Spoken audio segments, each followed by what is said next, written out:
Hello everybody, this is Keya from Wicked Majesty and you are listening to Tea and Terror Podcast, the show that entertains with true and fictional stories from beyond the grave for people who love horror.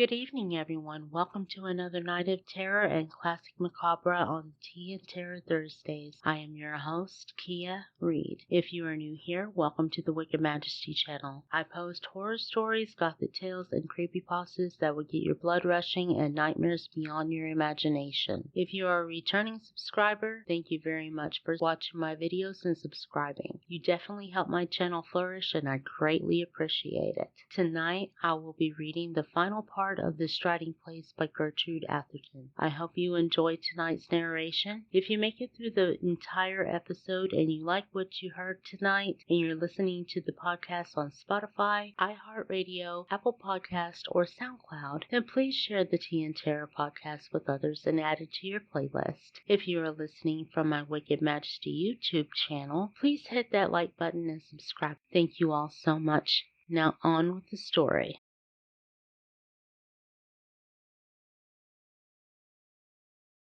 The blood sprang to Wiggle's head. He was choked with the impression that the stride had him in her roaring hold, and he saw nothing. The mist cleared. The hand and arms were nearer, although the rest of the body was still concealed by the foam. Wiggle peered out with distended eyes. The mirrored light revealed in the cuffs links of a peculiar device. The fingers clutching the branch were as familiar.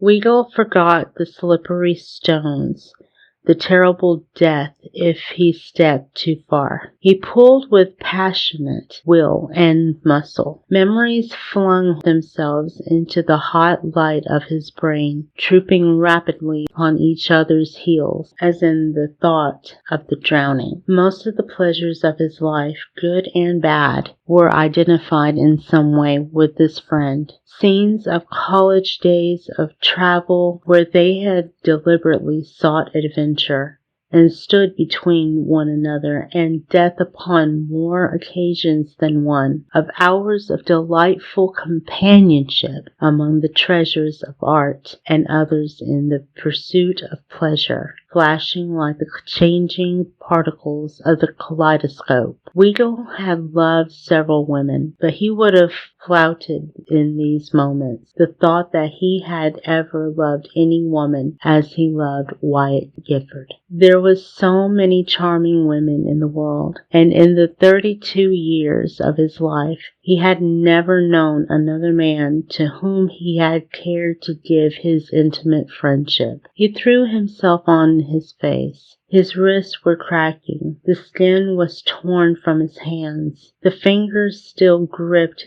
the stick.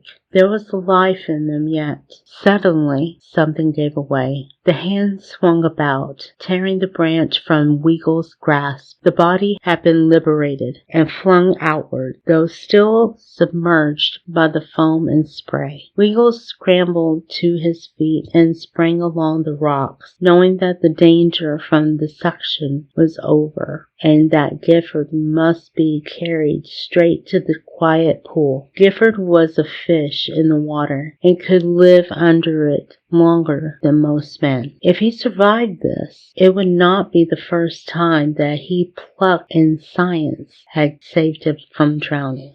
Wiggle reached the pool. A man in his evening clothes floated on it, his face turned towards a projecting rock over which his arms had fallen. Upholding the body, the hand that had held the branch hung limply over the rock, its white reflection visibly in the black water. Wiggle plunged into the shallow pool, lifted Gifford in his arms, and returned to the bank. He laid the body down and threw his coat that he might be the freer to practice the methods of resuscitation. He was glad of the moment's respite. The valiant life in the man might have been exhausted in the last struggle. He had not dared to look at his face, to put his ear to his heart. The hesitation lasted but a moment. There was no time to lose. He turned to his prostrate friend. As he did so, something strange and disagreeable smote his senses. For a half moment, he did not appreciate its nature. Then his teeth cracked together. His feet, his outstretched arms, pointed toward the woods. But he sprang to the side of the man and bent down and peered into his face. There was no face.